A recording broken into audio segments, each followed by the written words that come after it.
안녕하세요. 과이형 강석하입니다. 이번 시간에도 지난번에 이어서 이 의협에서 고발했다가 불송치된 동대문경찰서의 한의사 미용기기 사건, 이 불송치 이유를 또 살펴보겠습니다. 불송치 통지서의 초반부를 보면은 기존 판례에서 제시한 그 기준들을 설명을 하고 있습니다. 여기 보면은 법령에 한의사의 본권 의료기기 사용을 금지하는 규정이 있는지 어쩌고 저쩌고 써놨는데 이게 뭐냐? 그 초음파 무죄 판결한 대법원 전원합의체 사건입니다. 그런데 이 내용은 한의사로 하여금 침습 정도를 불문하고 모든 현대적 의료기기 사용을 허용하는 취지는 아니다라고 그 대법원 판결문에서 밝히고 있습니다. 본질 진단용인 의료기기에 한정된다고 했습니다. 그러니까 이 기준을 동대문 경찰서에서 치료기기에 끌어다 쓰는 거는 옳지 않습니다. 한의사가 한의학적 진단의 보조수단으로 이를 사용하더라도 이는 진단기기죠. 한의사가 한의학적 진단의 보조수단일 때 그리고 진단기기일 때 이거 정도를 허용해 준 거지 치료기기를 갖다가 이 기준을 적용하라는 게 아닙니다. 치료에 대해서는 과거 IPL 기기를 한의사가 사용한 게 유죄라고 판단한 대법원 판례도 있고 IMS 시술을 한 의사를 침술과 달라 보이지 않는다고 판결한 그런 대법원 판례도 있습니다. 그 사건의 판결문에 있는 기준을 갖다 써야지 진단기기에 대한 기준을 갖다 쓰면 안 됩니다. 그리고 이제 본격적인 판단을 살펴보겠습니다. 현행 의료법은 한의학과의 전공 과목을 한방 내과, 한방 부인과, 한방 안, 이비인 후 피부과, 이름도 복잡하죠.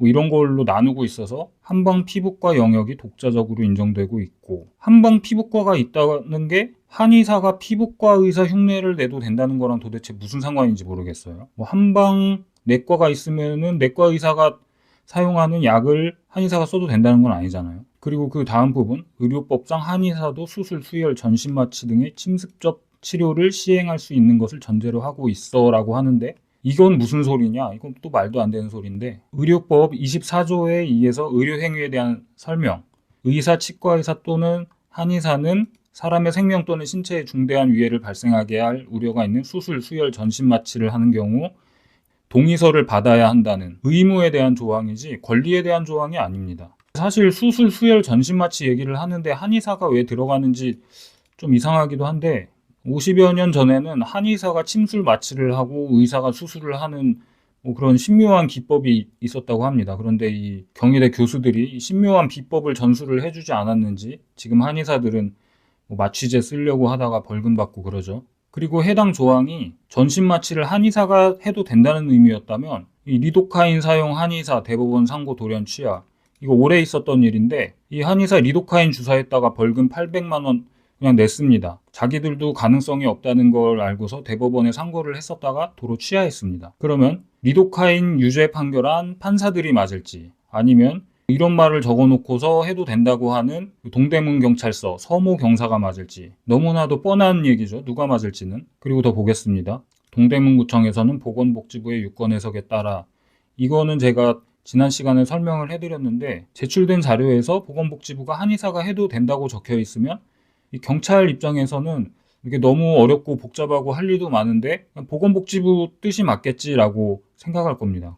그래서 저도 이 상황을 파악하고 이걸 뒤집어 보려고 노력을 하고 있는데 좀 의사협회에서 보건복지부를 직접 만나서 좀 단판을 지어주면 좋겠습니다. 근데 예전부터 요청을 했는데 안 해주더라고요. 그리고 건강보험 심사평가원은 레이저 수술기를 한방행위 관련 장비로 분류하여 건강보험이 적용되도록 하고 있다.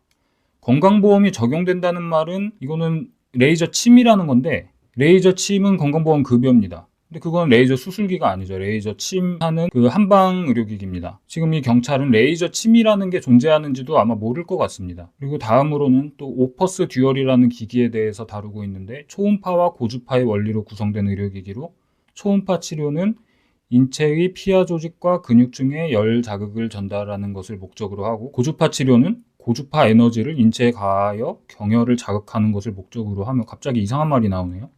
위 의료기기는 한방물리요법인 온열뜸, 마사지, 뜸치료와 동일한 효과를 나타내며 특히 고주파는 주로 미용 및 한방물리요법 치료를 위하여 사용되는 원리로 왜 이런 이상한 소리를 한의사들이 적어주는 대로 그대로 받아 적었는지 참 답답합니다. 한의사가 쓸 수 있는 초음파와 고주파는 물리치료용 기기고 미용에 사용되는 기기는 물리치료용 기기와 기기 자체도 다르고 작용 원리도 다릅니다. 그리고 한의대 교육 과정이 어쩌고 뭐 전문의 수련 과정이 어쩌고 한의사들도 배워서 한다고 하는데 뭐 자기들도 이제 배우니까 하겠다 하면은 이 세상에 면허가 뭐가 필요 있습니까? 면허 하나 따면은 그 범위를 계속 확장해 나갈 수도 있겠네요. 그리고 또 황당한 말이 적혀 있는 게 새롭게 개발되는 피부 미용 의료기기의 사용법은 주로 개발 회사의 판매 직원을 통하여 익혀지고 있고 당연히 새로운 기기의 사용법은 사용 설명서도 보고 기기를 판매하는 사람한테 배워야 되겠죠.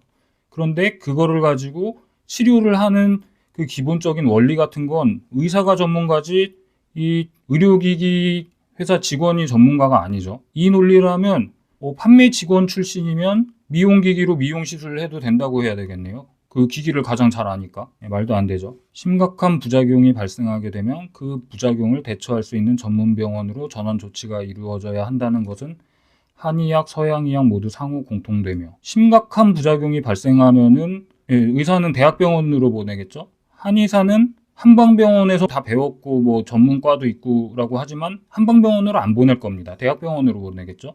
그리고 아주 심각한 정도가 아닌 부작용은 대학병원이 아닌 피부과 정도에서도 충분히 치료가 됩니다. 그리고 한의원 갔다 미용시술 부작용이 생기면 그 환자들은 대학병원 가기 전에 피부과부터 가겠죠. 이것도 말도 안 되는 한의사들의 억지 논리인데 그대로 받아 적었습니다. 인터넷에서 이런 기기들을 사가지고 스스로 홈케어를 할 수 있는 제품들이 있어서 한의사가 해도 된다? 이게 자기 몸에 하는 거랑 남한테 돈을 받고 하는 거랑은 다르죠. 그리고 일반인한테 판매되는 기기는 의사가 병원에서 사용하는 것만큼 그렇게 강도가 세지도 않고 위험하지도 않습니다. 서양의학적 원리에 전적으로 기초하고 있다고 단정할 수 없고 그럼 여기 한방 원리가 도대체 뭐가 묻어 있을까요? 한방 원리가 있고 한방 기기가 있으면은 그 한방 의료기기를 가지고서 뭐 한의사들 그냥 알아서 열심히 해보지 왜 의사들 쓰는 거 그냥 갖다 씁니까? 본건 의료기기를 통한 피부 미용 시술이 의사만의 고유한 영역에 전속하는 것이라고 단정할 수 없다. 이런 판단은